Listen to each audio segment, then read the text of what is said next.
Welcome to the fourth episode of Not Another AI podcast by Women Defining AI. Whether you're an AI expert or just getting started on your journey, Women Defining AI offers women and non-binary individuals a space to learn, grow, and define what AI can be. And we're seizing this moment to diversify those shaping our future. My name is Julia Kapoor, and I'm a go-to-market advisor for technology companies. Together with my co-hosts Sheila Lunig and Sheena Miles, we are excited to bring you the real stories of experts and everyday folks working in AI, driving their ideas, challenges, and breakthroughs. Today, we're diving into the fascinating and sometimes overwhelming world where parenting meets technology. With AI becoming increasingly present in our children's lives, from homework help to social media algorithms that shape what they see, parents everywhere are trying to figure out how to navigate this new terrain without much of a roadmap. So that's why I'm thrilled to welcome Stephanie LeBlanc-Godfrey. Stephanie is the founder of Mother AI, and she's also been an executive at Google for over a decade. She's an expert who specializes in the intersection of AI technology and parenting, and she offers practical guidance for families trying to make sense of this digital revolution.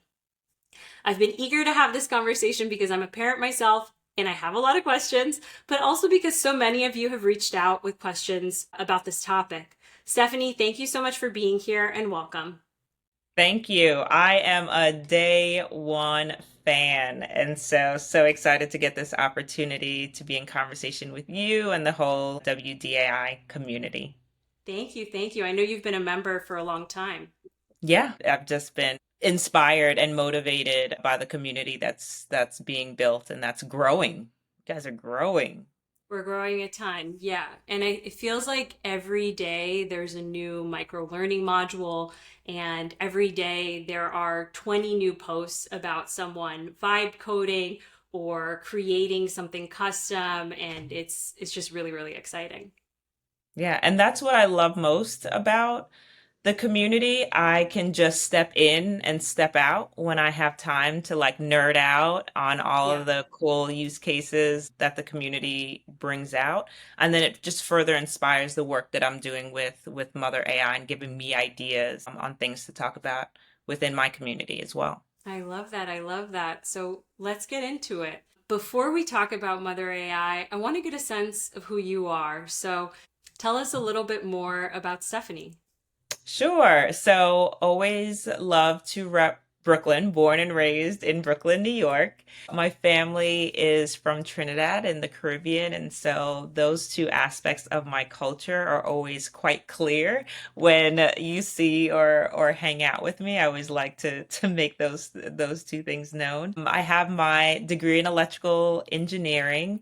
And that's been, something that I've stepped away from along the path of my career and now come back to with that sort of like deep analytical thinking and rigor. And so to be able to be in this space with that background is super cool. I'm married to my college sweetheart, and we have three kids spanning elementary, middle, and high school. So I'm in the thick of all things parenting in this moment. Cool, very cool. And how did technology play a part in your upbringing here in BK?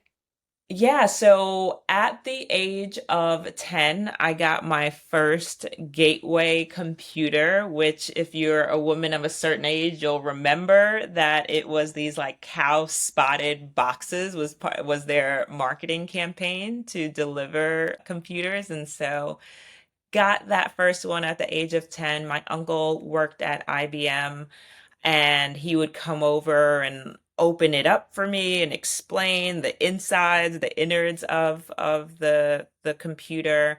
I remember lots of Oregon Trail and Mavis Beacon and all those things. And so though that formative engagement with computers at that age really set the tone for me to be interested in computers and then science, right? That hands-on engagement that I got to have there. And so my mom put me in any STEM program that she could find before STEM was the big acronym that it is now. And so at a young age, I got to dissect a fetal pig and frogs and do all sorts of cool things. And so from an early age, I knew that STEM is where I wanted to get into.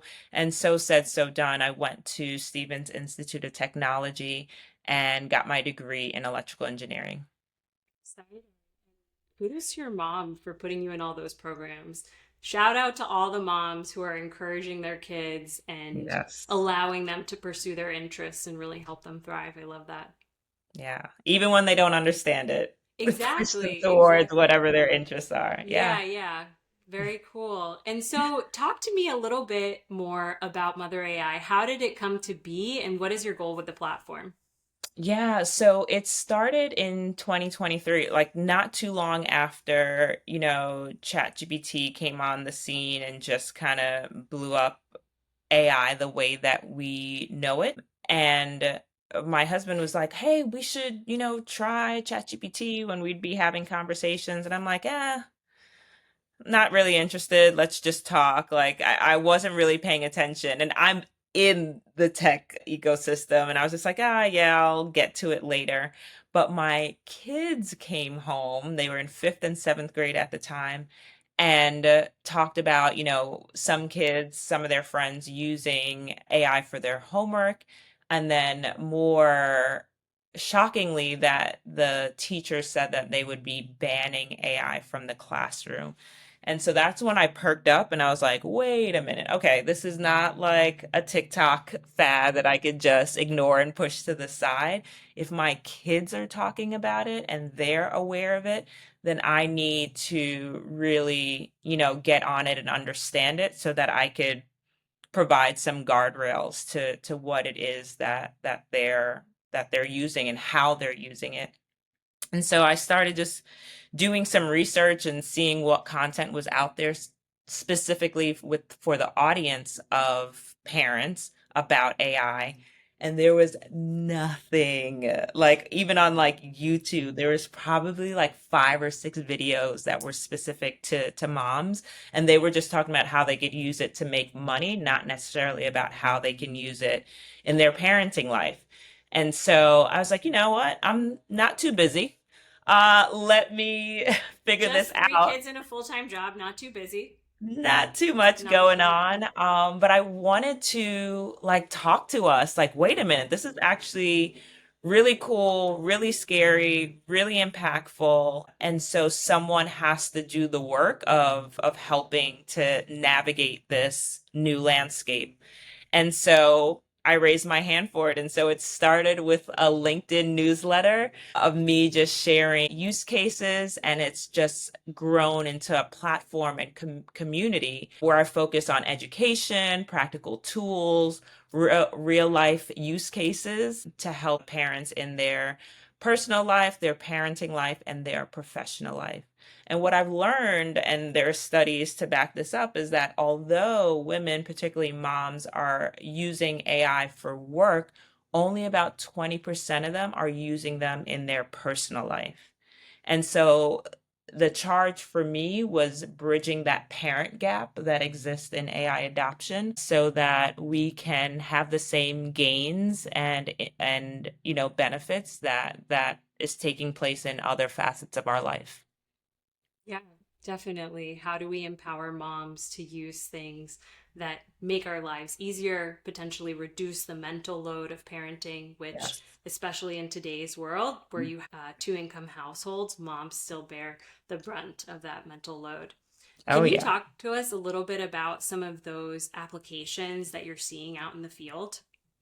Oh yeah. So I think what's been great, again, going back to the wide span of ages that I have Yeah. between my 3 kids, is that they were my test cases. I used it specifically with them to the point of even they would come to me and be like, "Oh, maybe we could use AI for this." Like Yeah. that's how much I conditioned them. And so some of the areas where this played out is with homework help. Hmm. By far, like I always say, if there's nothing else that I use AI for, being able to be part of my kids' learning journey is the most impactful for me. Not everyone has the patience or interest in getting into the homework space, so I want to recognize that. But for me, I loved it. It was a time for us to kind of be together after work and school and after school activities that we can just all be in one space while they're doing their homework. And so one example of that, my 8-year-old, he is, learning all sorts of things in math, multiplication, division, but they don't do math the way that we used to do math. Yeah. And so there's no carrying the one. There's none of the language that we are accustomed to. And so what I love to use AI for is to be able to use the same language that's taking place in the classroom at home. And AI allows me to do that. So for math homework, I can say using the curriculum that my school district uses, which is iReady, using the iReady curriculum, give me step by step how to add 300 plus 200. And now I'm using the same language that he's hearing in the classroom. And so that just gets rid of that's not how my teacher told it to me, and all of the sort of like fighting and pain of doing homework and trying to explain it because we're not speaking their language anymore because we're not learning it that way. And so AI is a great translator in that front. And then the second piece is around home stuff. So I'm a homeowner living out in the suburbs, and they don't give you a manual once you actually get a home Mhm. as to all the things that you need to take care of. And so AI has been my buddy in that regard. I've used it to take pictures of like a garden box that we have out in our yard to be like, what is a weed versus what's a plant. Remember, I'm a Brooklyn girl, grew up in the city. I don't know these things. And it like went into painstakingly detail. Okay, this plant that you see has like 3 leaves. This is what that is. You can get rid of that. This is what you can keep. And so now it just gives me all of this information and most importantly, tailored information. Because yes, I can do a general search about, pictures of particular plants, but for it to take into account all of the information that I've shared with it to then push out an output is incredible. And then that spans to meal planning. We've got dietary restrictions. One week my kids are vegan, the next minute they're not.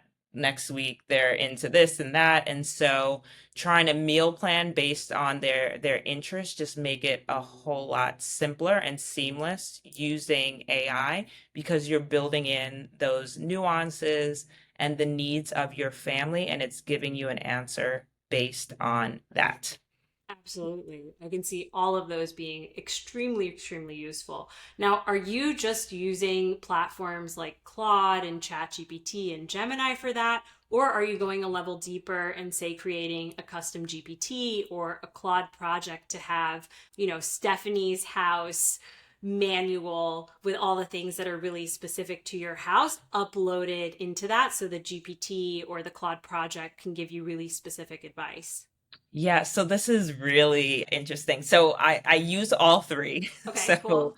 Claude, ChatGPT, and Gemini, and they all three of them have their sort of like use cases that I use them particularly for. So I ebb and flow throughout.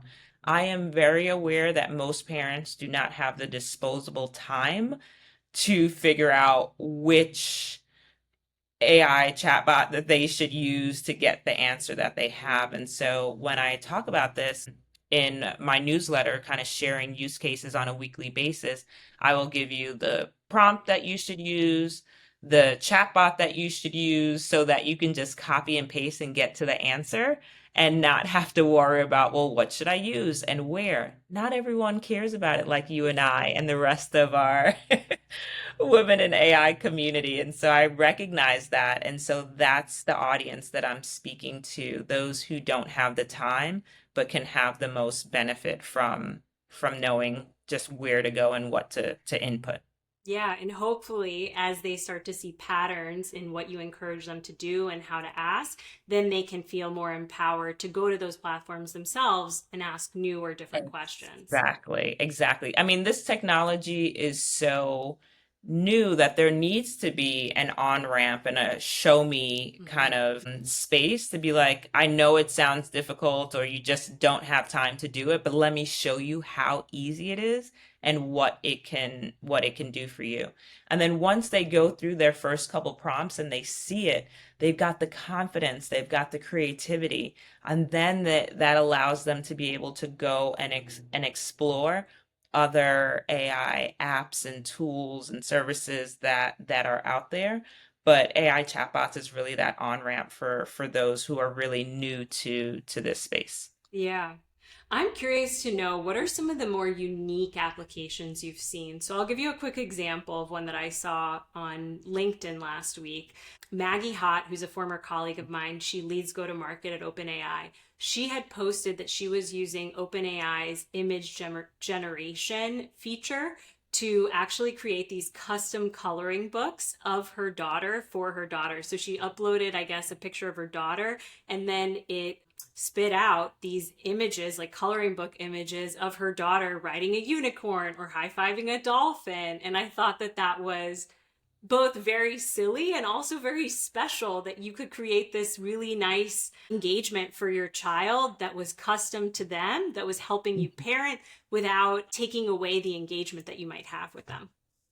Yeah, I love, love, love that example because then it opens up AI to her daughter, Yeah. right? And she gets to be like, "Ooh, can I make my own coloring book next time?" And so those are the types of examples that allow you to introduce your child to age appropriate and creative ways that they can use AI. And I think that's such an important, concept for us as we know that, the world that we live in today will not look like what it will be for our kids as adults.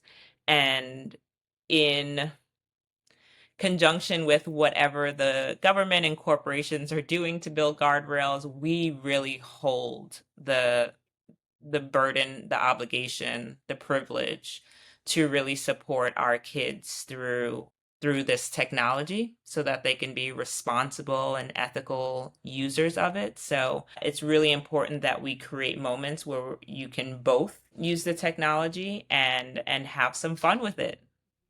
Definitely. Yeah. You bring up a good point, though. So, something that I think a lot of parents are thinking about is that over time, we've gained a lot of valuable insights about how social media impacted the children who grew up with it. So, I'm thinking a lot about Generation Z, often called the anxious generation. And as AI emerges, with really an even more transformative technology, how do we harness its benefits while also putting in place some protective guardrails so that it's shaping our kids' future positively and not harmfully?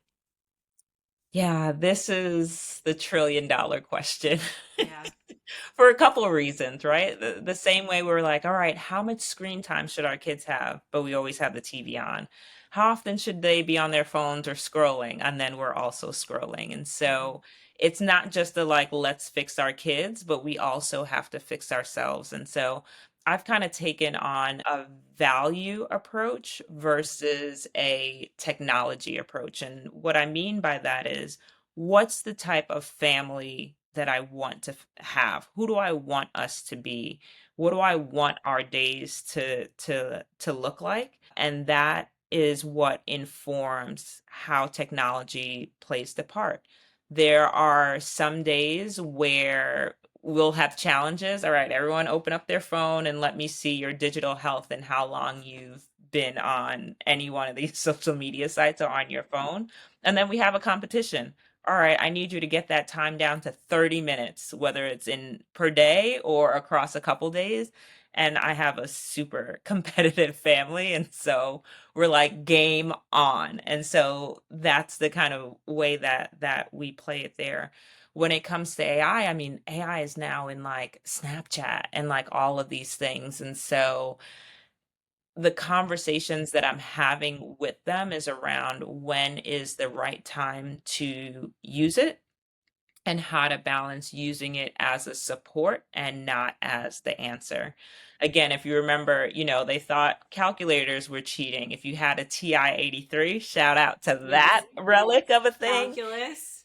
You could store the formulas in the TI-83 calculator, right? And then you could cheat. But how far would that get you? I feel the same way about AI. Yeah, you can use it to answer the questions or to write the essay. But then if the teacher says write an essay in class, Mhm.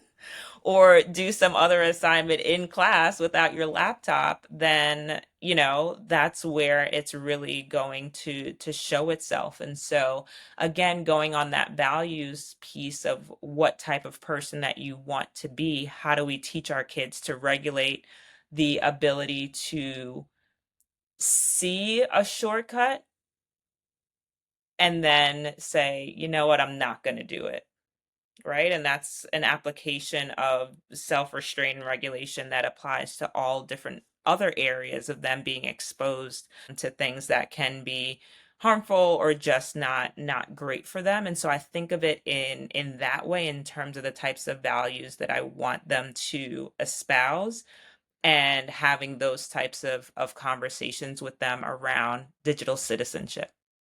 Yeah, I love that concept of digital citizenship and also thinking about what values do we want to have for our family, and also even more so, what am I modeling to my kids about how I responsibly use technology. I think one of the things that comes up a lot, especially from teachers, professors, I hear is this question: are kids going to stop learning? Are they going to stop thinking critically? So, how do we actually use this as a tool to empower them to think more critically, to empower them to be better prompters, better engagers? Yeah. And what I think about that, I mean, we're putting this insane technology on an archaic system. And it drives me insane where, Mm-hmm. my kids are like straight A students, and then I'll like ask them questions about like stuff that they're learning because I'm reading it. And they're like, oh, it said that? Oh, I don't remember. How'd you get an A on that? Oh, I just skimmed and, memorized what I needed to answer the question.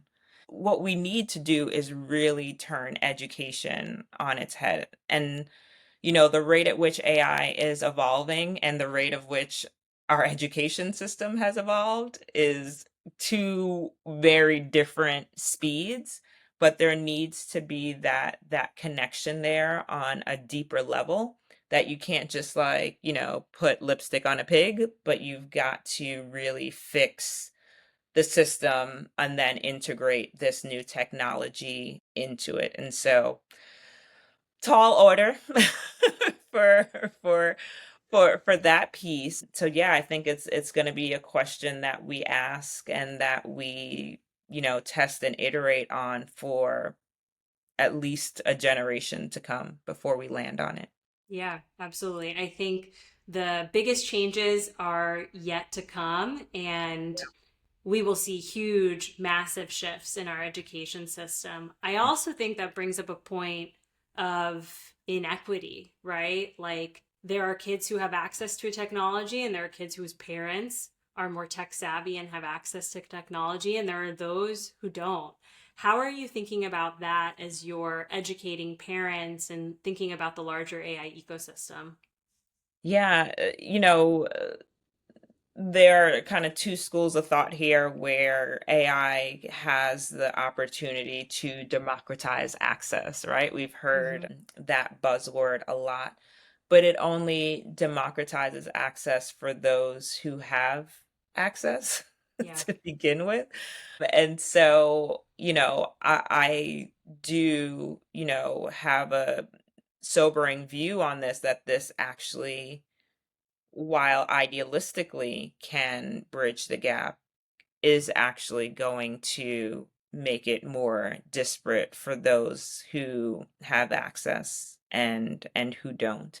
And so, the piece of the puzzle that I play in here is one, in the community that I touch, that there's a balance between, those parents who are educated entrepreneurs, certain household income sort of like focus, and expanding that to everyone. So having events at libraries and various mom groups and different community organizations so that we can start to have those conversations there, because in that space has a lot more conspiracy theories and fear and even less disposable time to explore something new.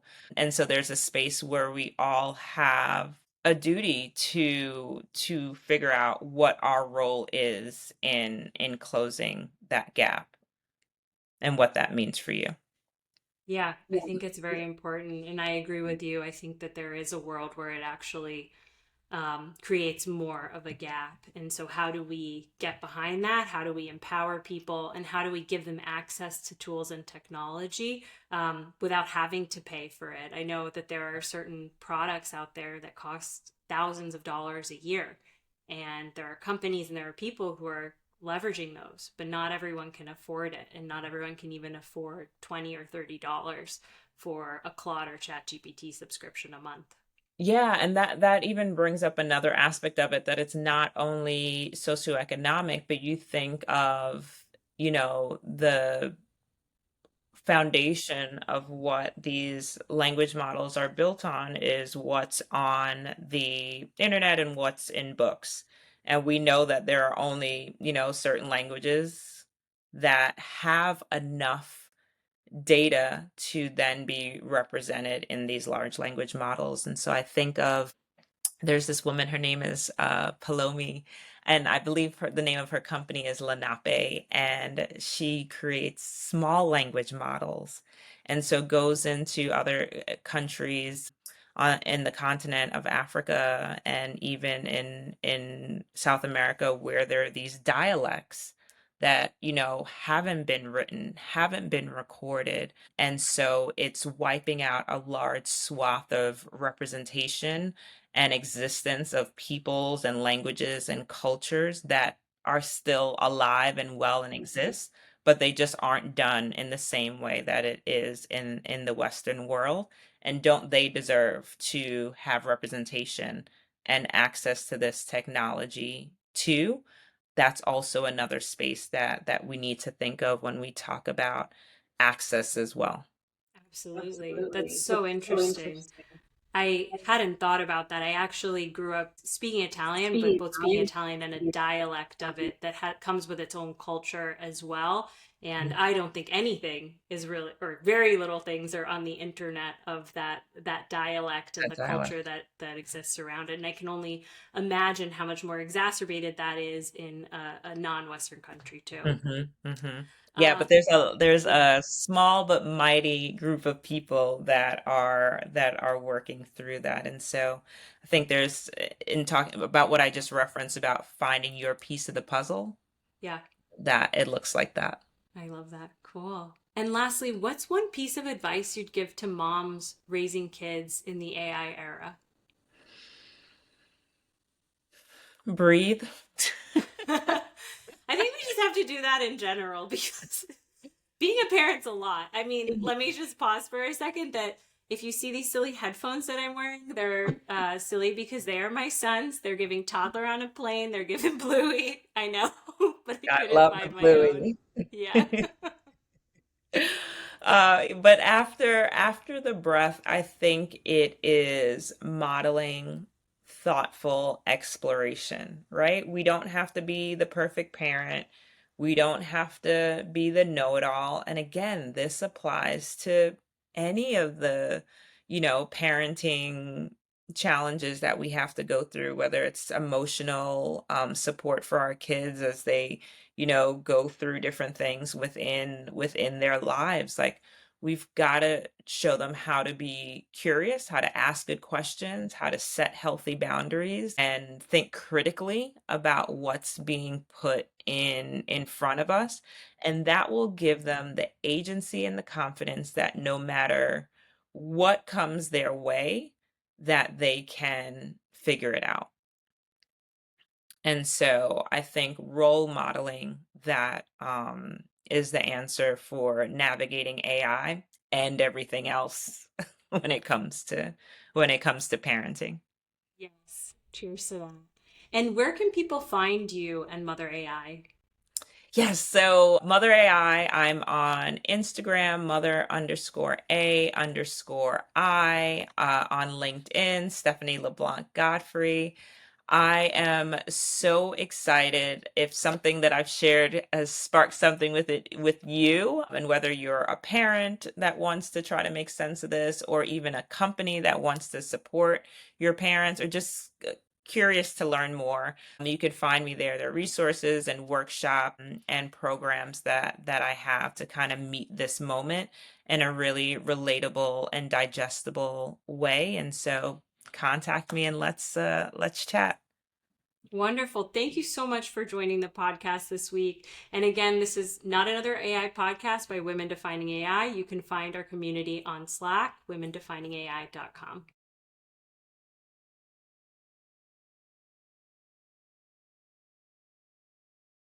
You are a thought leader in AI. Tell me what your ultimate vision is here.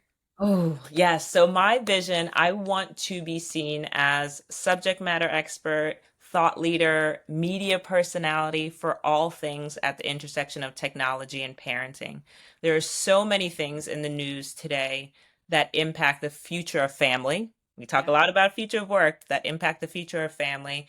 And I want to be the guide for people to give a perspective that's really meaningful for our families today to navigate all the things. I love that. And you were mentioning something about TikTok earlier. What was that? Yeah, so I was using TikTok as an example. Well, now coming close to wherever the 75 days are, when it comes back on the speaking circuit as to whether it will go away or not, that I can give a perspective of what that impact will be for kids, adults, families. And quick thoughts. What is your perspective on what the impact of having TikTok or not having TikTok will be on kids and families?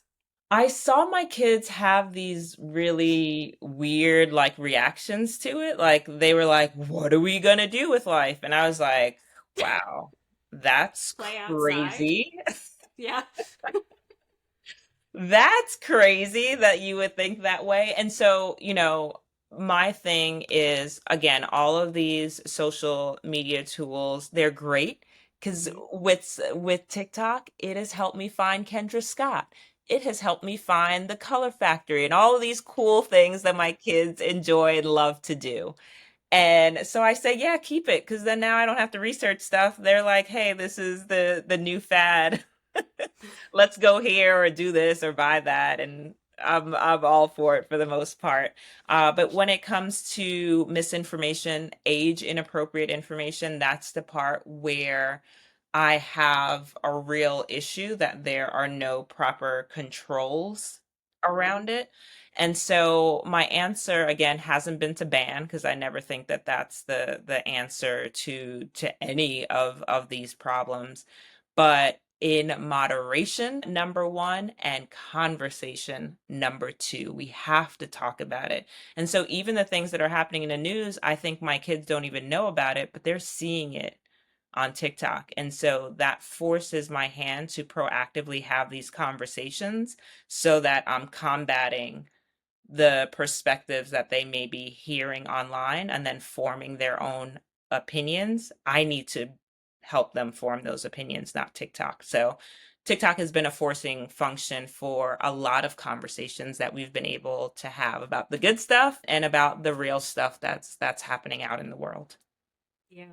I think this goes back to your other point around just demonstrating good behaviors and encouraging them to think and talk about what they're doing, what they're seeing, what they're engaging with. And that is so much what is core to our role as parents. Yeah. I mean, my son the other day asked for a bowl. I said, why? And he's like, so I could stick my face in it.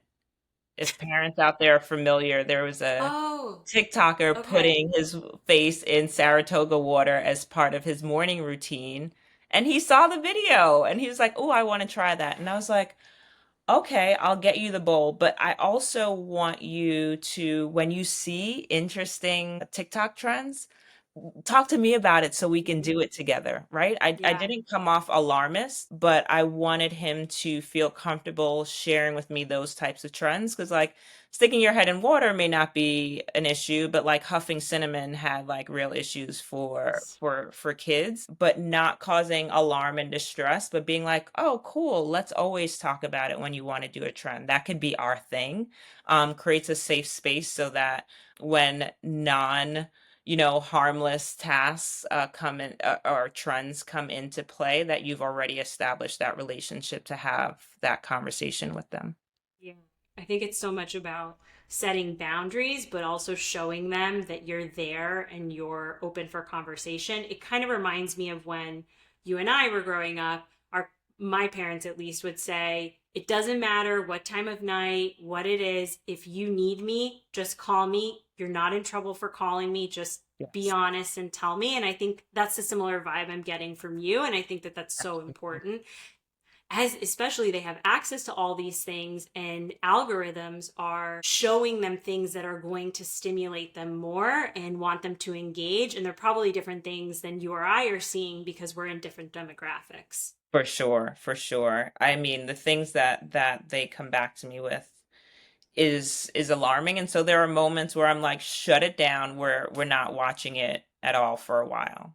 Yeah. Just to get that detox. And so I think there's that ebb and flow and kind of figuring out what's the right balance for your family that just makes sense for you all, for your sanity, Yeah. number one, which is why I'll never say ban it because it Mm-hmm. comes in handy when you Yeah. need to get things done, and also kind of sparks those conversations, but not at the expense of them traversing it on their own.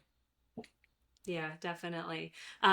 Just one other thing you mentioned about not being alarmist, but one of the big conversations with AI today is around AGI, artificial general intelligence. I'm curious, as there are different forecasts on when that will actually be a reality, how you're thinking about that in your work. Yeah, I'm extremely worried about it. I was listening to this gentleman speak about logos and mythos and how logic and myth and how AI has been, really built up on logic and not the mythical part. And mythical is not like fake fantasy, it's the emotional, the imagination, the creative space of humanity and humanness that AI is not able and should not be able to replicate. Yet still there's this huge arms race to try to figure that out. So I'm like annoyed at that, and that's part of my mission with Mother AI is that when the more moms I get engaged in the AI conversation is the more that they will then be able to be an advocate with their voice, have a seat at the table for the trajectory that AI is moving into. But they're missing, likely intentionally, and so I'm trying to combat that. This way they can really hopefully steer the ship in a way that brings that mythos back, that humanist to what it is that we're building with AI.